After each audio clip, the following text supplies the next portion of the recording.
If I do my job the way they're doing their job, there'd be dead people. Ohio's criminal background checks broken. I don't want my past being brought up to me after I've already dealt with it. The system meant to catch criminals leaves some off the record, making families vulnerable to those they trust the most. It's scary. I guess you just have to trust that something is working. Ohio's police officers kept in the dark about thousands of criminal records. I don't want to get a call at 2 in the morning of a fellow officer who's been involved in a situation because he or she couldn't take the proper precautions. A system so broken, those who run it describe it as ugly. What did the Attorney General know and when? Tonight, our investigation, bringing change to make Ohio families safer. Thank you for joining us for this 10 TV News special report, Criminals Off the Record. I'm Kristen Hartman. And I'm Jerry Revish. Ohio's criminal background check system is supposed to protect Ohio's children from coming in contact with criminals. It also helps keep police officers safe on our streets. In this half hour, 10 Investigates will show you how that system is broken, who's to blame, and what's being done to fix it to help keep you safe. And if you have a computer, a tablet, or a phone nearby, look for these icons to view additional information during this special. Now, here's 10 Investigates' Nathan Baca with a closer look. Criminal records are something you likely don't spend any time in your day thinking about. After all, they're complicated, and they're kept in these filing cabinets or complicated computer systems. But if you think about it, so many people that you love are cared for by those who were supposed to have clean criminal records. You may have just assumed this system was working as it was supposed to. But there is something, a lot in fact, to be worried about. In our special report, we'll break these problems down into 3 parts. First, we'll show you the problem, the dangerous criminals the background check system missed. Second, we'll show you how these problems create a false sense of security and potentially leave you at risk. Finally, we'll show you how the problems can be fixed and what it's going to take. But we begin our investigative journey where many of you begin your day, leaving your kids off at the school bus stop. The open school bus door. It's a moment every weekday when a parent places their trust in another person. For these parents, the school bus driver has the most important job to safely transport their kids to and from school. How important is that trust? Extremely important. They take care of our babies. This is where our investigation began last fall. That's when Whitehall bus driver Christopher Lidistansky assaulted a 6-year-old girl. It was caught on camera, and Lidistansky lost his job. It would be 6 weeks before the state notified Whitehall schools about his criminal charges. But his case prompted us to dig deeper to find how many school bus drivers were arrested while parents and school districts had no clue. 10 Investigates found 4 Central Ohio districts with bus drivers charged after they were hired. The crimes include theft, assault, domestic violence, and even a sex crime. In fact, districts never received notice on 3 of the criminal bus drivers we found. Nor did Columbus know they had a driver wanted for failing to comply with a protection order. And then there's Kevin Kusar. He drove Columbus City school children. Last April, police arrested him after he pointed a gun at his wife's head and said, "Good night." He pled guilty to aggravated menacing, but until we told Columbus City Schools, Kusar was still driving kids to school. When we became aware of it, through this investigation, we were able to then move forward and start our process. Kevin Kusar no longer drives for Columbus City Schools. It's supposed to work like this. If a person working at a school gets arrested, the school district would be notified by a special system that is managed by the Ohio Attorney General. Fingerprints taken when employees begin working at schools are stored, then continually compared against fingerprints of newly arrested people. When a match is found, the Attorney General's office notifies the school electronically. Now, in a couple months, we're going to have a better system, and where the information will flow immediately about specifically what that person is charged with. We still wanted to know, why did it take months for some districts to get notices? And why did some school districts never hear from the state? 10 Investigates discovered a major flaw in the RAPBAC system. It all comes down to fingerprints. Remember the Christopher Lidistansky case? Whitehall, like many police agencies in Ohio, does not fingerprint suspects of misdemeanors. But those misdemeanors can include some pretty serious crimes, including endangering children. That means weeks and months can go by before the alert system is triggered, notifying schools of an arrest. Then we found cases where criminals' fingerprints were never taken for their crimes against children. Take Jessica Park. Last summer, police found her at this Southside gas station in the driver's seat of a vehicle. They learned that Park was there with a friend to inject heroin while her 3-year-old daughter was in the back seat. Park was found passed out and near death. I mean, I was a heroin user. I mean, I had to go to rehab for 4 months. Police charged Park with endangering children. According to Columbus police records, because she was taken to the hospital, no fingerprints were taken.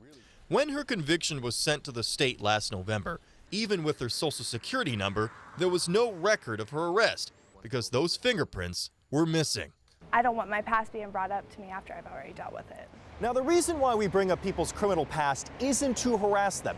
People with criminal records can rehabilitate themselves and get jobs. But the law has special requirements for those who work with children and the elderly. And we're not just talking about problems with fingerprints here. There are so many people who work at daycares or as home health care aides who have criminal records, they're getting these jobs. So many people, not just families with children, rely on complete and accurate criminal backgrounds. One of them would remake the bed or while I was in the shower, and money would turn up missing. Jim Manwegan's home health aide, Diana Baker, got her job despite having a criminal record of aggravated menacing. That leaves a Columbus police detective questioning how it happened. How did these two people specifically that we have mugshots on get employed? Don't know myself. You may not have these people working in your home, but danger could still be next to you. The law requires that people who want to purchase a gun go through a background check. It's there so that people who aren't supposed to have them don't. When mistakes happen, it's the job of the ATF, the federal agency that polices illegal gun sales, to retrieve them. Last year, the ATF got a request to do that more than 2,400 times after the FBI discovered a mistake was made. So we've seen a lot of failures and the dangers it creates when criminals go off the record. The question we kept asking ourselves was why? The Attorney General's office runs Ohio's criminal background check system through the Bureau of Criminal Investigation. They keep much of what goes on inside their London, Ohio headquarters confidential. But how big of a problem is this? Officials at the Ohio Attorney General's office won't comment on specific cases, but records can tell the story. You know when you're at work and your computer won't do what you're telling it to? You often send an email to the people at IT to help out. Same thing goes for the people at BCI. So we gathered the emails and memos those employees sent to their IT people, and after sifting through thousands of those records, we discovered just how alarmed those employees are with Ohio's criminal background check system. In the summer of 2012, workers at the Attorney General's office complained that it's getting ugly with people looking for information on their background checks. In the fall of 2012, the state's computer stopped communicating for more than a day with the FBI system where all national criminal records are stored. It was fixed, but in February 2013, problems with the state's server meant that fingerprints sent to the state weren't being captured. Those working on the lost transactions issues noted that the system was years old and cobbled together. Problems continued through August 2013 before all the missing fingerprints were found and put back in the system. During this time, the BCI record system was telling employers their job applicants had no criminal record, only to discover later the applicants were criminals. Who are these criminals? We'd like to tell you, but the Ohio Attorney General's office won't say. The Attorney General's office won't reveal who they initially tagged as safe, only to realize they missed their criminal record. They blacked out over 3 years worth of names, but we counted just how many criminals the system missed. More than 1,100, and these are just the ones we know. So far, we've shown you how these background checks are letting criminals slip through the cracks. But they're not alone. I thought that maybe someone had stolen my identity. Coming up, see how records missing for months are keeping people with clean criminal records from getting a job. And 10 Investigates digs deeper, uncovering problems that go beyond Columbus, affecting people all across Ohio, when our special report, Criminals Off the Record, returns.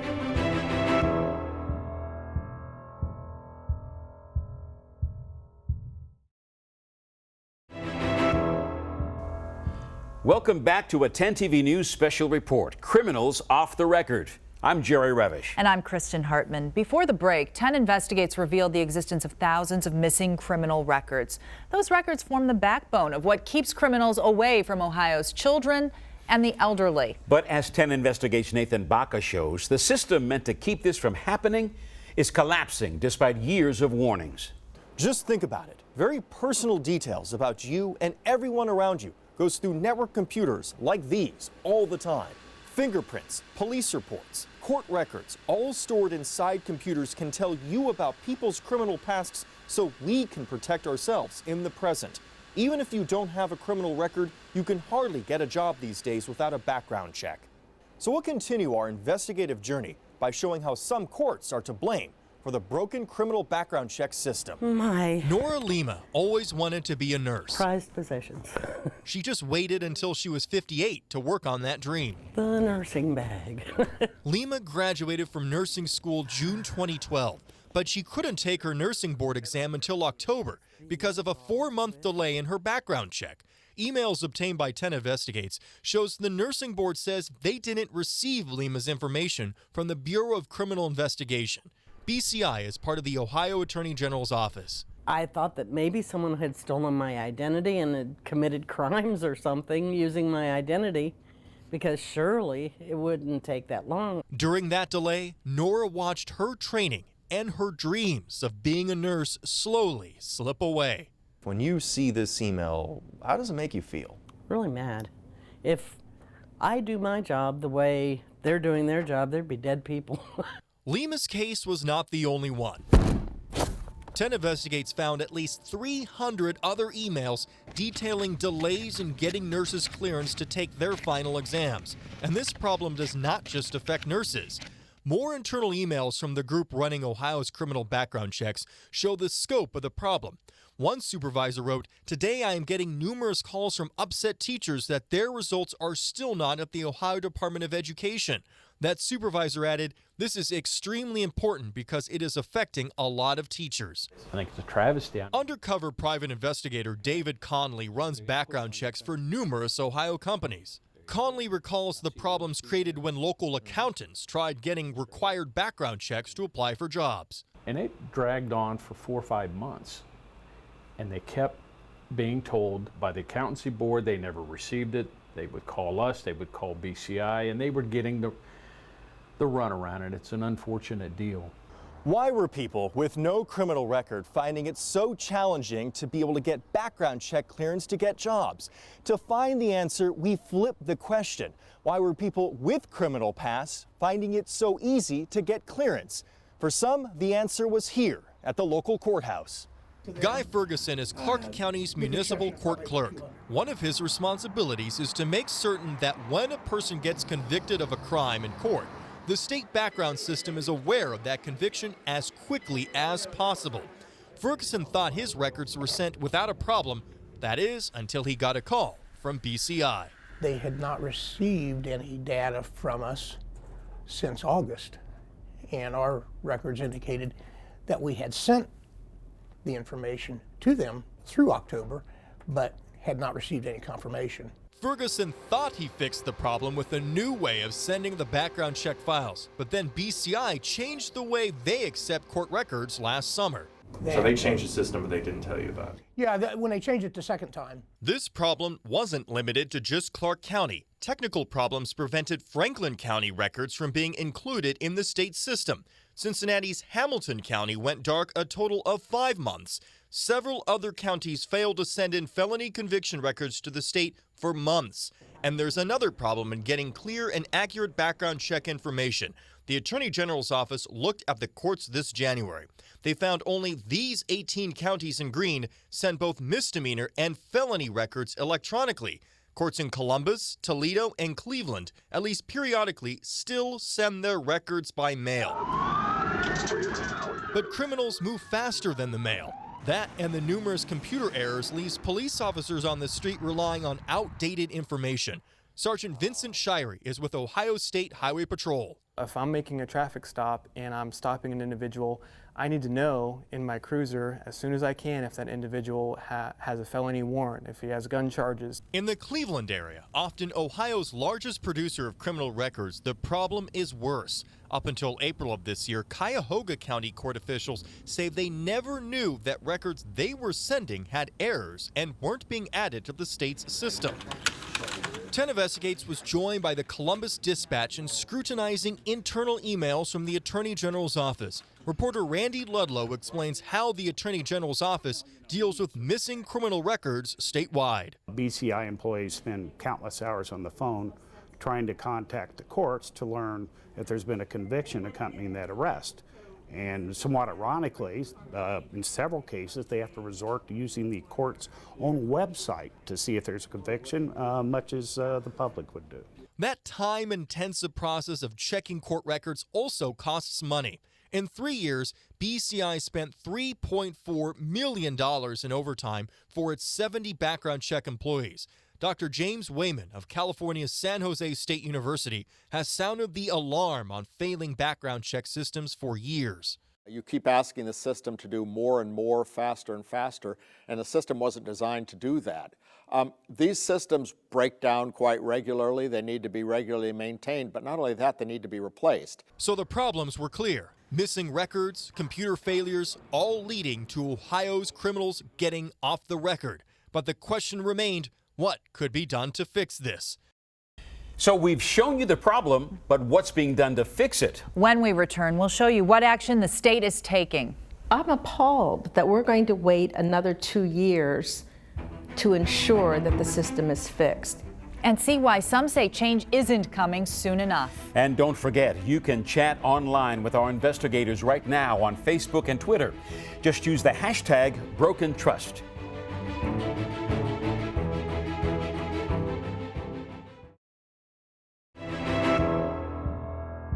Welcome back to a 10 TV News special report, Criminals Off the Record.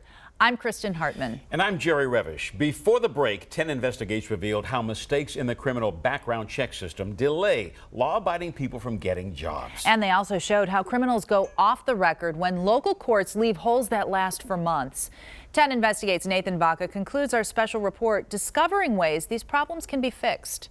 This half hour, we've told you how gaps in Ohio's criminal background check system can put your family in jeopardy. Together, we've discovered many dangers with the system, but the lingering question is, how can we fix these failures? Now we're finding answers, uncovering secrets, and showing what you can do to protect your loved ones. We begin with the person at the top. Ohio Attorney General Mike DeWine sat down with us to explain what his office is doing to correct problems at the Bureau of Criminal Investigation. BCI runs Ohio's background check system using software from company 3M Cogent. The AG's office sent a letter to Cogent in April. It says employees experienced more than 10,000 down hours in 2014, and Cogent's system continues to perform poorly this year as well. For that downtime, the AG's office is asking for a credit of $6.2 million. In their response, Cogent took no responsibility. Were you satisfied with Cogent's response? You know, I'm not so much interested in who's responsible or who's going to take responsibility. What I'm interested in is how we get it fixed and how we move forward. The Attorney General's office says that a new background check system could be up and running by mid-2017. To accomplish that, the consultant, MTG Management Consultants, is expected to be paid about $500,000. We're frankly looking for this consultant to help us put everything together. This is quite a complex operation. It's budget time at the Ohio State House, so we approached lawmakers from both parties to get their reaction on what 10 Investigates uncovered about holes in Ohio's background check system. Well, I've naturally been somewhat disappointed. Any fix would go through Republican State Senator John Eklund's Criminal Justice Committee. It will be scrutinized, but I know there'll be a lot of support in the Ohio Senate for helping get at what the Attorney General has pledged to do. Ranking Democratic State Senator Charlita Tavares. But we're not addressing it. I would have hoped that a request would have come in if more money was needed. A request would have come in to the Budget Committee. None came in. It's a scandal because it's been going on for quite a bit of time. So what fascinated us is that Ohio lawmakers are only now hearing about major problems with the Ohio criminal background check system. It's been 8 months since we first started asking questions. After all, the Ohio Attorney General's office is just across the street from the State House. So if the problems are serious enough to demand millions of dollars from a software company and to have a major overhaul of the system, why are we only now hearing about these problems? We posed that question first to the person directly under the Attorney General, BCI Superintendent Tom Stickrath. What did the Attorney General know and when? He's been certainly aware of issues with the architecture that we're dealing with and with our plans moving forward.